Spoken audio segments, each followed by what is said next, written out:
오늘 우리에게 주시는 하나님의 말씀은 요한복음 20장 11절부터 18절까지의 말씀입니다. 신약성경 183쪽입니다. 제가 봉독해 드리겠습니다. 여러분은 눈을 따라서 읽어주시기를 바랍니다. 마리아는 무덤 밖에 서서 울고 있더니 울면서 구부려 무덤 안을 들여다보니 흰 옷 입은 두 천사가 예수의 시체 되었던 곳에 하나는 머리편에 하나는 발편에 앉았더라. 천사들이 이르되 여자여 어찌하여 우느냐. 이르되 사람들이 내 주님을 옮겨다가 어디 두었는지 내가 알지 못함이니이다. 이 말을 하고 뒤로 돌이켜 예수께서 서 계신 것을 보았으나 예수이신 줄은 알지 못하더라. 예수께서 이르시되 여자여 어찌하여 울며 누구를 찾느냐 하시니 마리아는 그가 동산지기인 줄 알고 이르되 주여 당신이 옮겼거든 어디 두었는지 내게 이르소서. 그리하면 내가 가져가리이다. 예수께서 마리아야 하시거늘 마리아가 돌이켜 히브리 말로 라보니 하니 이는 선생님이라는 말이라. 예수께서 이르시되 나를 붙들지 말라. 내가 아직 아버지께로 돌아가지 아니하였노라. 너는 내 형제들에게 가서 이르되 내가 내 아버지 곧 너희 아버지 내 하나님 곧 너희 하나님께로 올라간다 하라 하시니 막달라 마리아가 가서 제자들에게 내가 주를 보았다 하고 또 주께서 자기에게 이렇게 말씀하셨다 이르니라. 아멘. 오늘 말씀이 먼저 우리에게 은혜가 되기를 원합니다. 존귀하신 주님께서 이 시간 우리에게 찾아와 주시고 주님께서 부활의 영광을 받아 주시옵소서. 예수님의 이름으로 기도하옵나이다. 아멘. 할렐루야.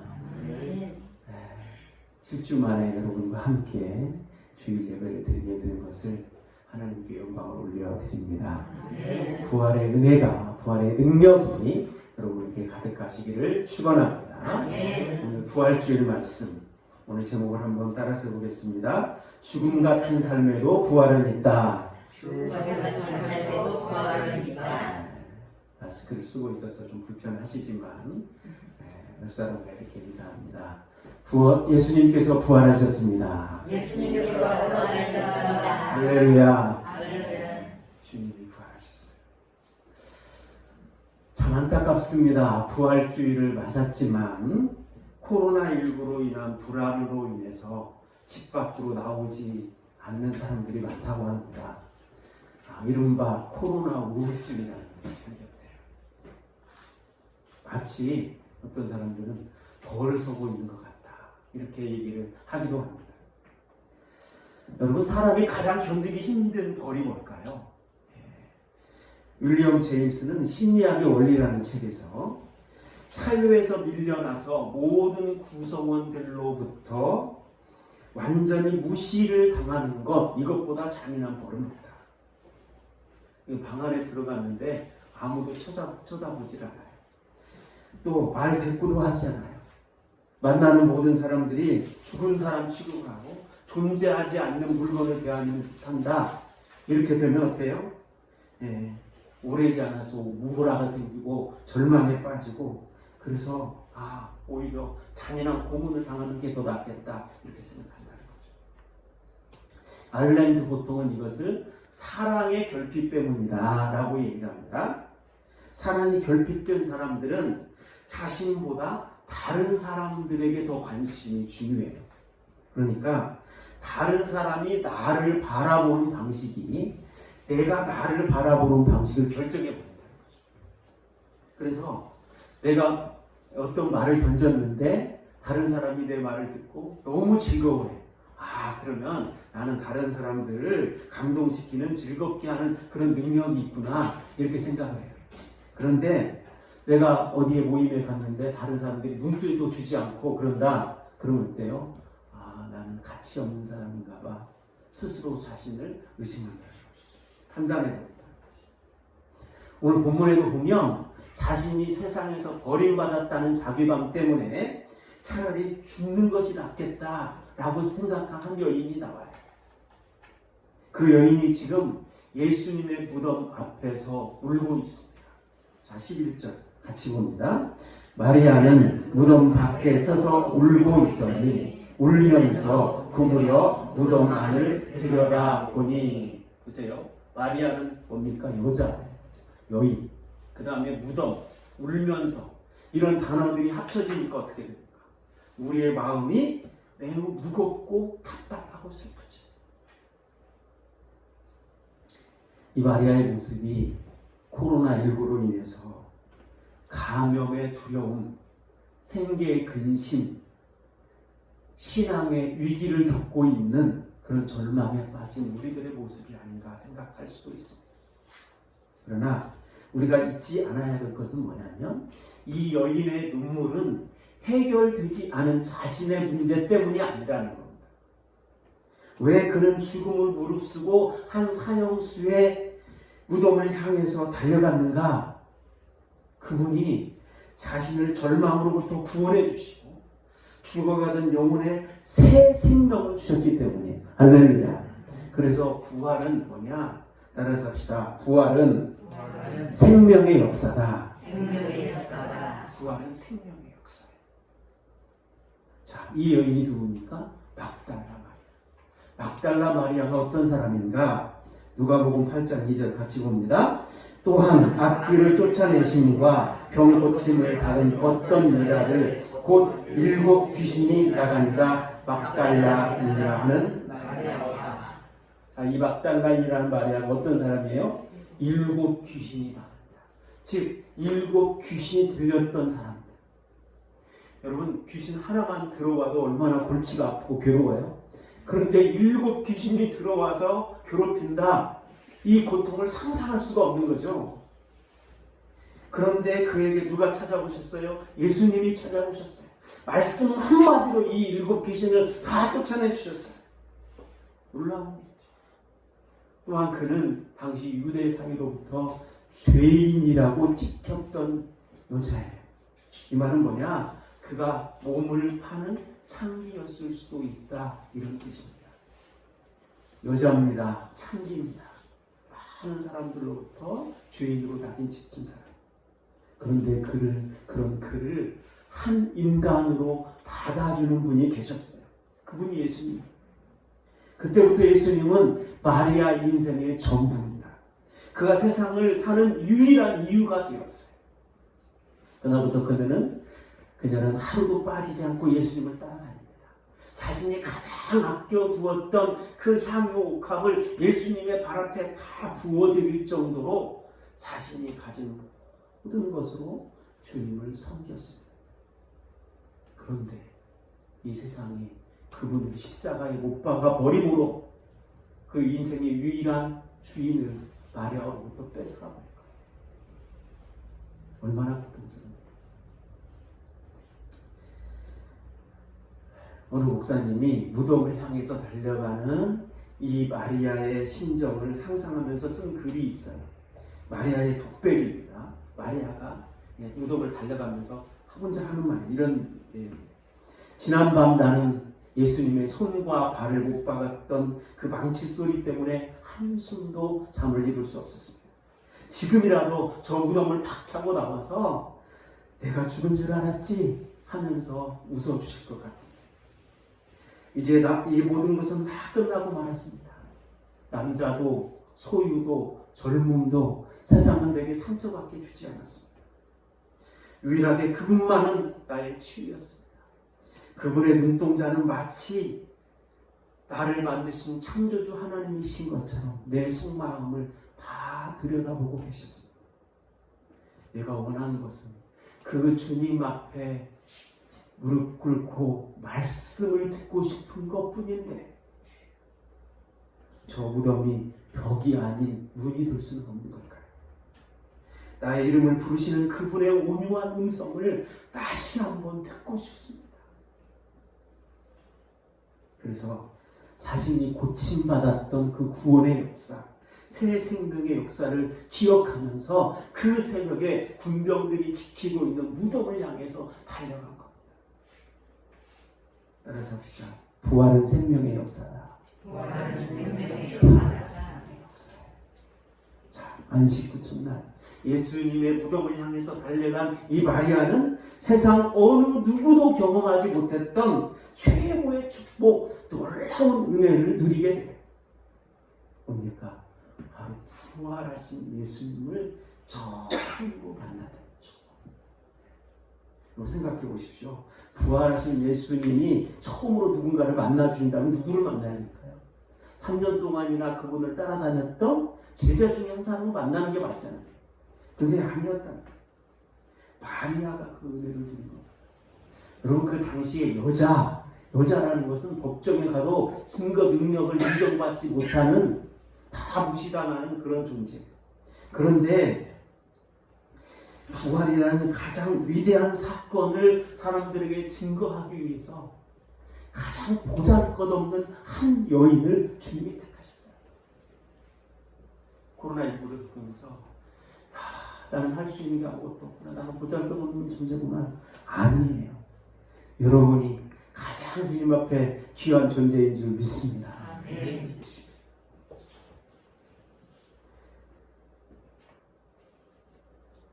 때로는 정신병자로, 때로는 죄인으로 낙인시켰던 그 보잘것없는 한 여인을 통해서 부활의 증거가 된다는 거죠.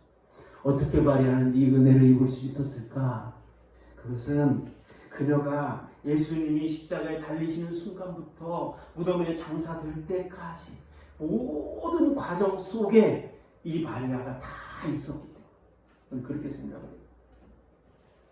얼마나 주님을 뵙고 싶었는지, 안식일이 끝나자마자 그 새벽 어둠을 뚫고 무덤으로 달려가는 마리아. 가서 보니까 어때요? 무덤을 막고 있던 돌이 굴려져 있고, 무덤이 비어 있고, 시체가 살아있어요. 다시 제자들에게 막 달려가서 예수님 시신이 사라졌습니다. 어떻게 해요? 그러자 두 제자가, 베드로와 요한이 무덤으로 달려오죠. 그런데 그들이 이렇게 무덤을 살펴보더니 이상한 일이네. 왜 그렇게 된 걸까? 그리고는 오늘 말씀 바로 앞에 있는 10절에 보면 그들이 각각 집으로 돌아갑니다. 그냥 집으로 돌아가 버렸어요. 그런데 따라서 합시다. 그러나 마리아는 돌아가지 않았어요. 그곳에 서서 그 시신이 어디에 있을까? 그 시신이라도 만나야 할 텐데, 주님을 뵙고 싶은데, 그래서 향품이라도 받아들이고 가야 될 텐데. 여러분, 그러나 마리아가 그 간절한 주님의 그 사랑, 주님을 뵙고 싶은 마음, 그것 때문에 하나님의 놀라운 은혜를 이 마리아에게 주셔요. 12절입니다. 같이 보겠습니다. 흰 옷 입은 두 천사가 예수의 시체에 누웠던 곳에 하나는 머리편에 하나는 발편에 앉았다가. 아멘. 여러분, 이 모습을 보면서 떠오르는 이미지가 있습니까? 저는 구약의 성막이 생각났어요. 성막에 보면 뭐가 있습니까? 성소가 있고 그 안에 지성소가 있죠. 그 지성소 안에 가장 중요한 게 뭡니까? 언약궤예요. 이 언약궤 안에 뭐가 있습니까? 뭐가 있죠? 만나. 하나님이 우리를 모든 것을 공급해 주십니다. 그 다음에 아론의 쌍난 지팡이, 내가 너를 보호해 주겠다. 그 다음 두 돌비, 말씀이죠. 우리의 삶의 원칙, 말씀으로 내가 너를 먹일 것이다. 이 의미가 있는 거죠. 근데 그 언약궤를 뭐가 덮고 있냐면 증거궤, 증거판이 덮고 있어요. 이 증거판, 이것을 뭐라고 부르냐면 다른 말로 속죄소 또는 시은좌라고 불러요. 속죄소, 시은좌. 자, 보세요. 이게 지금 언약궤죠. 이 위에 증거판 있고 여기가 속죄소, 시은좌예요. 시은좌가 무슨 뜻입니까? 은혜를 베풀어 주시는 것이죠. 은혜를 베풀어 주시는. 자, 대제사장이 1년에 한 번씩 어린 양의 피를 가지고 가서 이 증거판 위에 뿌려요. 그러면 어떻게 됩니까? 백성들의 죄가 다 용서를 받아서. 그래서 속죄소입니다. 그 다음에 이곳이 하나님이 백성들을 만나주시는 곳, 하나님의 은혜가 임하는 곳, 그래서 시은좌예요. 그 시은좌의 양쪽에 뭐가 있습니까? 그룹이라고 불리는 천사의 금으로 만든 천사의 형상이 둘이 두 날개를 펴고 이 시은자를 덮고 있어요. 가리고 있습니다. 하나님이 이 시은자에서 이스라엘 백성들을 만나주시겠다고 약속했어요. 출애굽기 25장 22절 같이 봅니다. 거기서 내가 너와 만나고 속죄소 위 곧 증거계 위에 있는 두 그룹 사이에서 내가 이스라엘 자손을 위하여 내게 명령할 모든 일을 내게 이르리라. 아멘. 거기서 내가 너와 만날 것이다. 그 증거계에 있는 두 그룹 사이에서 너를 만날 것이다. 그래서 이 시은자의 빈 공간은 하나님의 임재를 경험하는 그런 상징을 하는 것입니다. 막달라 마리아가 부활의 아침에 본 그 장면의 깊은 영적인 의미가 여기에 있어요. 돌판에 새긴 말씀이 아니라 말씀 자체이신 예수님을 덮고 있던 세마포가 곱게 개어져 누워있고, 그리고 그 예수님이 누우셨던 양쪽편에, 머리편에, 발편에 금으로 만든 천사 형상이 아니라 진짜 살아있는 두 천사가 앉아있는 것을 상상해 보십시오. 성막 지성소 안에 시은좌 빈 공간에서 대제사장을 통해 백성들을 만나 주셨던 주님이 지금 빈 무덤에서 인류를, 우리 인간을 만나 주신다는 것. 가장 연약한 마리아가 죄인된 인간을 대표로 해서 지금 부활하신 예수님을 만나고 있는 거예요. 할렐루야. 여러분, 이곳이 시은좌인 줄 믿습니다. 여러분, 지금 이곳에서 부활하신 예수님을 만나고 있는 거예요. 그래서 부활은 하나님의 임재를 경험하고 하나님을 만나는 은혜의 경험이다. 시은좌, 은혜의 장소. 따라서 합시다. 부활은 은혜의 경험이다. 부활은 은혜의 경험이다. 자, 그때 이 양편에 앉아있던 천사들이 말합니다. 여자여, 어찌하여 우느냐. 사람들이 내 주님을 어디 두었는지 알지 못해서입니다. 이 말을 하고 뒤로 돌아보는데 누가 있어요? 부활하신 예수님이 있어요. 근데 부활하신 예수님이라 이 마리아가 알아보지 못해요. 그때 예수님이 말씀하십니다. 여자여, 어찌하여 울며 누구를 찾느냐. 그분이 동산 관리자인 줄 알고 동산직인 줄 알고 당신이 옮겼거든 내게 어디 주었는지 말씀해 주십시오. 제가 가져가겠습니다. 마리아의 이 깊은 마음, 헌신에 감동하신 예수님이 드디어 부활하신 자신의 모습을 마리아에게 보여줘요. 그리고 뭐라고 부릅니까? 마리아야, 마리아. 주님이 우리의 이름을 불러주십니다. 이제 여자여가 아니에요. 이름을 불러주신 겁니다. 마리아가 깜짝 놀라서 뭐라고 했습니까? 라보니, 선생님, 선생님. 지금 마리아에게 필요한 것은 어떤 위로의 말이 아니에요. 너 힘들지? 너 앞으로 잘 될 거야? 내가 너 책임져 줄게. 이런 말이 아니에요. 눈으로 말씀하십니다. 내가 너와 편한 곳이 너와 함께있다. 너를 지켜보고 응원하고 있다. 긴 말씀하지 않아도 마리아야, 이 말씀 한마디에 모든 것이 다 들어있는 거예요. 오늘 주님이 여러분의 이름을 불러주고 계십니다. 할렐루야. 대표로 사랑하는 예은아, 주님이 한마디 불러주시면 다른 거 필요 없어요. 그러면 맞아, 부활하신 주님이 지금 나와 함께 계시지. 주님 때문에 나는 어떤 두려움도 이길 수 있지. 주님 같은 삶에도 부활이 있지. 할렐루야. 이것을 믿는 거야. 이것을 믿으면 마리아야 한마디만으로도 충분히 부활하신 주님의 은혜를 누리게 되는 줄 믿습니다. 30년 결혼 생활 끝에 이혼할 수밖에 없는 한 여인이 있었습니다. 이제 손에서 반지를 빼야 되겠구나. 어떻게 자신이 여기까지 왔는지 생각해보니까 도저히 이해가 잘 안 돼요. 그래서 눈물로 말씀을 읽어요. 시편 말씀을 읽다가 은혜를 받았어요. 마음이 회복이 됐어요. 자, 시편 62편 11절 12절 같이 읽어봅니다. 하나님께서 한마디를 말씀하셨으니 나는 두 가지를 배웠다. 권세는 하나님의 것이고 한결같은 사랑도 주님의 것이라는 사실. 아멘. 두 가지, 딱 두 문제. 권세는 하나님이고 하나님은 강하시지. 한결같은 사랑도 주님의 것. 주님은 사랑이시지.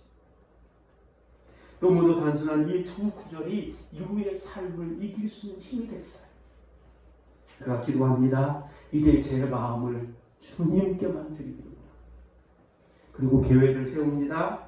내일 아침에 일어나면 새 반지를 맞춰야겠다.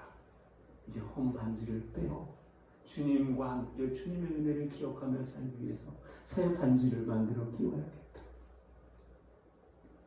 다음 날 반지를 사러 가기 위해서 아침 일찍 나섰는데 번뜩 머리에 생각나는 게 오늘 기도 모임이 있지. 오늘 기도 모임에 먼저 가야지. 그래서 기도 모임에 갔어요. 거기서 그 눈물로 주님 앞에 기도를 하고 있는데 갑자기 한 지체가 한 여인이 다가와서는 이분 앞에 무릎을 꿇고 그리고 그분이 낀 반지를 빼서 이분에게 끼워주는 거예요. 그리고 이렇게 말합니다. 하나님이 이것을 당신에게 전해주기를 원하신다는 느낌이 들었어요. 당신을 지극히 사랑하셔서 세상 끝날까지 당신의 동반자로 영원히 함께 계시겠다고 말씀하시는 것 같았어요. 주님이 지켜주실 겁니다. 절대로 당신을 떠나지 않을 겁니다. 버리지도 않을 겁니다. 당신과 영원히 함께 계실 겁니다. 하나님이 자기에게 반지를 끼워주신다는 확신이 들었어요. 그래서 그가 이렇게 고백합니다. 너무나 극심한 고난에는 설명이나 이해가 필요하지 않다. 하나님의 뜻을 다 알 필요는 없다. 지금 내게 필요한 것은 그분 자체다. 주님 그 자체다. 주님 한 분만 계십니다. 주님이 내 이름을 불러주시기 바랍니다. 마리아가 경험한 게 바로 그거예요. 마리아야, 이 한마디면 충분하다는 거예요. 코로나19라는 재난에 어떤 뜻이 담겨 있는지 우리는 정확히 알 수 없어요. 우리가 희망차게 2020년 시작했어요. 나의 일들이 서서히 자리를 잡아가고 그래서 희망을 가지고 뭔가를 열심히 해보려고 했는데 갑자기 코로나19로 인해서 다 주저앉아 버렸어요. 그런데 말씀을 읽다 보니 고난주간을 지나며 기도하다 보니 깨달음이 와요. 예수님이 죽음을 이기고 부활하셨지. 죽음 같은 내 삶을 부활의 주님이 구원해 주셨지. 그 주님이 지금도 변함없이 나와 함께 계시지. 이것을 깨달으면 깊은 기도 중에 들려오는 주님의 생명의 음성을 사랑하는 아들아, 사랑하는 애들아, 그 음성에 감사할 수 있는 줄 믿습니다. 그 놀라운 부활의 은혜를 경험하시기를 축원합니다.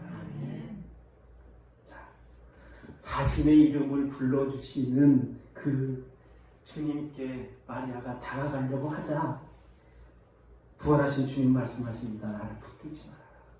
내가 아직 아버지께로 올라가지 않았다. 그러면서 이렇게 부탁의 말씀을 하셔요. 자, 17절 같이 봅니다. 너는 내 형제들에게 가서 이르되 내가 내 아버지 곧 너희 아버지 내 하나님 곧 너희 하나님께로 올라간다 하라 하시니 아멘. 여기 중요한 구절이 있어요. 내 아버지 곧 너희 아버지 내 하나님 곧 너희 하나님. 무슨 말입니까? 예수님이 고백하시는 아버지 하나님이 내 아버지가 될 때 내가 하나님의 자녀가 되는 줄 믿습니다. 내가 하나님을 아버지라고 고백할 때 이 세상은 나의 아버지가 창조하신 세상이 되는 거예요. 아버지 것이 누구 거예요? 내 거예요. 그 아버지의 사랑의 눈으로 세상을 바라보게 되는 거예요. 그래서 이 한마디가 중요합니다. 따라서 합니다. 내 아버지 곧 너희 아버지. 내 아버지 곧 너희 아버지. 내 아버지 곧 내가 죽고 부활함으로 내 아버지가 너희의 아버지가 되었다. 부활하신 예수님 때문에 전능하신 창조주 하나님, 생명의 주인이신 하나님이 우리의 하나님이 된 줄 믿습니다. 이것을 막달라 마리아는 이미 깨닫고 있었어요. 그래서 13절에 보면 천사들이 왜 우느냐고 물을 때 뭐라고 대답해요? 내 주님을 어디다 두는지 모르겠어요. 내 주님, 나의 주님. 여러분, 그리스도인 누굴까요? 예수님을 통해서 하나님을 아버지라고 부를 수 있는 사람, 하나님의 자녀가 되는 사람. 부활하신 주님 마리아에게 부탁합니다. 너는 가서 형제들에게 가서 내 아버지 곧 너희 아버지, 내 하나님 곧 너희 하나님께로 돌아간다 해라. 너희 아버지의 은혜를 너희에게 주리라. 전능하신 창조주 하나님이 예수님의 아버지만이 아니라 누구의 아버지가 되는 거예요? 나의 아버지가 되는 거예요. 할렐루야. 그분이 우리에게 구원과 생명을 주시고 영원한 하나님의 나라를 약속해 주셨어요. 이것이 바로 부활이 우리에게 주는 놀라운 은혜, 엄청난 사건. 그래서 우리는 지금도 나 같은 죄인 살리시 주 은혜 놀라워 이 찬양을 드릴 수 있는. 그래서 부활 신앙으로 산다는 게 뭔가? 이 엄청난 진리, 놀라운 은혜를 전하는 삶. 그것이 바로 부활을 사는 삶, 생명을 살리는 삶. 따라하겠습니다. 부활은 살리는 삶이다. 부활은 살리는 삶이다. 부활은 살리는 삶. 부활하신 예수님을 만난 이 막달라 마리아는 이전과 완전히 다른 삶, 다른 사람을 살리는 삶을 살게 돼요. 자, 18절 같이 보겠습니다. 막달라 마리아가 가서 제자들에게 내가 주를 보았다 하고 또 주께서 자기에게 이렇게 말씀하셨다 이르니라. 아멘. 내가 주를 보았다 이렇게 말씀하셨다. 내가 부활하신 주님의 겉모습만 보았다 이게 아닙니다. 주님의 말씀을 들었다는 겁니다. 부활하신 예수님 때문에 세상을 보는 눈이 바뀌고 가치관이 달라지고 완전히 다른 삶을 살게 돼요. 주님의 말씀을 받드는 삶을 살게 돼요. 그러니 여러분도 나처럼 변화된 삶, 생명의 삶, 그런 삶을 살 수 있습니다. 이렇게 전하는 거예요. 부활하신 예수님 만나기 전에 그저 보이는 현실에만 갇혀 있을 때는 고통스러운 세상에서 할 수 있는 일이 없었어요. 눈물 짓는 것밖에 없었어요. 부활하신 예수님을 만나고 나서는 어떤 절망 가운데서 이제 오직 주님만 바라봐요. 주님이 변함없이 내 곁에 함께 계시는 것을 믿어요. 과거와는 전혀 다른 목표를 위해 살고 전혀 다른 방법으로 삽니다. 그렇게 주님처럼 내가 죽어 다른 영혼을 살리는 삶, 나의 섬김으로 다른 사람을 살리는 삶을 산다는 것. 여러분 혹시 릴레이 온유라는 말을 들어보셨어요? 릴레이 온유? 이 무슨 프로젝트냐면 2002년에 14살 된 이 소녀가 몸이 아파서 병원에 가는데 이 폐에 종양이 있다는 진단을 받아요. 그게 오진이었어요. 그것을 치료하다가 수차례 수술을 받다가 이 온유 씨가 갈비뼈가 부러지는 후유증으로 현재까지도 숨을 제대로 쉬죠. 그래서 사람이 옆에서 엠부가 뭐냐면 보여줄 텐데 주머니 형태의 호흡 보조 기구예요. 이것을 이렇게 눌러줘야만 숨을 쉴 수가 있어요. 2008년에 이 사연이 언론에 소개되면서 김온유 씨를 위한 릴레이 봉사가 시작이 됐어요. 매일 20명이 와서 돌아가면서 이 엠부를 누르고 있어요. 보여주세요. 이게 엠부예요. 여기에 지금 엠부가 있는데 사람이 이렇게 눌러주어야만 이 사람이 숨을 쉴 수 있어요. 이 병실에 찾아온 가장 오래된 사람, 지금까지 수만 명이 찾아왔는데 최고참 가장 오래된 봉사자가 이분이에요. 저 어렸을 때하고 비슷하게 생겼어요. 이름이 장군이에요. 성은 장이고 이름은 군. 장군. 서울 시립대 철학과에 다니던 이 청년이 2008년 4월 달에 부활절 예배를 드리고 나서 중창단 조장으로 병원에 유문 찬양을 갔다가 이 소녀를 만났어요. 그게 2008년 11월부터 지금까지 13년째 일주일에 한 번씩 이 온유 씨를 찾아가서 이 엠브를 누르면서 이 사람을 도와주고 있습니다. 그래서 이렇게 놔둬도 괜찮을 것 같아요.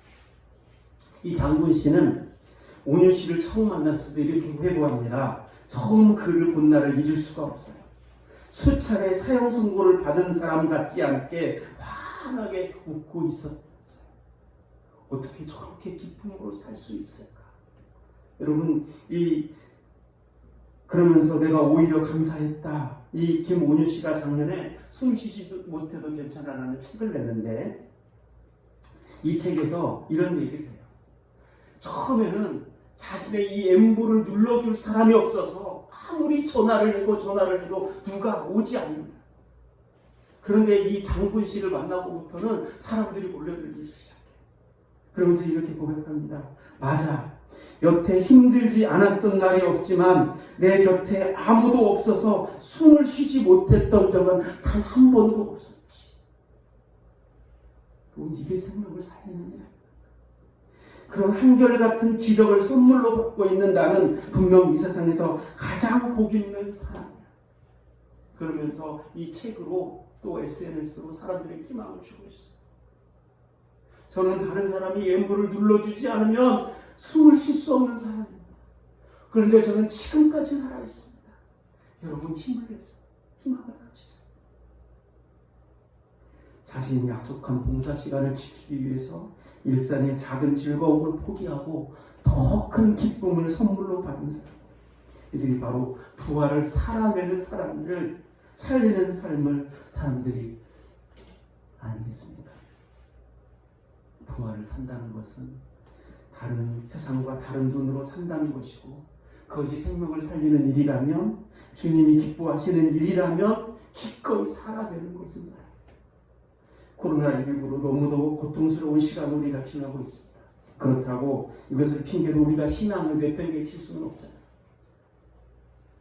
존 파이퍼 목사님은 하나님 코로나를 허용하시는 이유에 대해서 이렇게 말합니다. 코로나19는 우리가 하나님 자신보다 더 사랑하고 있는 것이 무엇인지를 보여줍니다. 내 건강이 최고지, 내가 사랑하는 게 최고지, 지금 예배가 문제가 아니야. 이럴 수 있다는 거예요. 그때 우리가 부활하신 예수 그리스도를 믿는 믿음이 하나님의 심판, 죽음, 코로나19의 두려움에 대한 진정한 해독제가 되었습니다. 따라서 합시다. 부활의 믿음이 진짜 해독제다. 왜냐? 우리가 코로나19로 인한 또는 그 어떤 죽음도 전혀 두려워하지 않아도 된다는 뜻입니다. 왜냐? 예수께서 죽음을 이기시고 다시 살아나셨기 때문입니다. 그분은 죽음을 심판이 아닌 그분과 함께 영원한 행복으로 가는 출입문으로 바꾸어 주신 줄 믿습니다. 그 부활이 예수님은 우리를 죄로부터 구원하시기 위해서 우리의 모든 죄를 지고 십자가에 죽으셨습니다. 그 죽음을 이기고 부활하심으로 그것을 믿기만 하면 우리도 주님의 은혜로 새 생명을 얻게 되고 부활을 하게 되고 하나님의 자녀가 되는 권세를 주시는 줄 믿습니다. 그 부활의 능력을 증거하는 삶, 생명을 증거하는 삶을 살라고 우리에게 부탁하셨어요. 죽음 같은 삶에도 반드시 부활은 있습니다. 부활은 생명의 역사입니다. 부활은 날마다 우리가 여러분 죽어서 살아나는 천국 가는 그게 부활이 아니에요. 우리가 날마다 부활을 살면서 경험해요. 우리가 고통과 절망과 때로는 두려움과 이것 때문에 죽었다가 내가 주님을 믿지, 주님이 부활하셨지, 그러면 내 믿음도 다시 부활하는 거예요. 할렐루야. 다시 살아갈 힘을 얻는 것이죠. 부활한 예수님처럼 살리는 삶을 사는 겁니다. 주님 다시 오실 때까지 주님을 믿고 내가 부활했습니다. 그 구원의 부활의 주님을 증거하면서 생명을 살리는 삶을 살 수 있어요. 그래서 날마다 부활의 능력을 경험하고 승리하시는 저와 여러분 되기를 주님의 이름으로 축원합니다. 기도하겠습니다.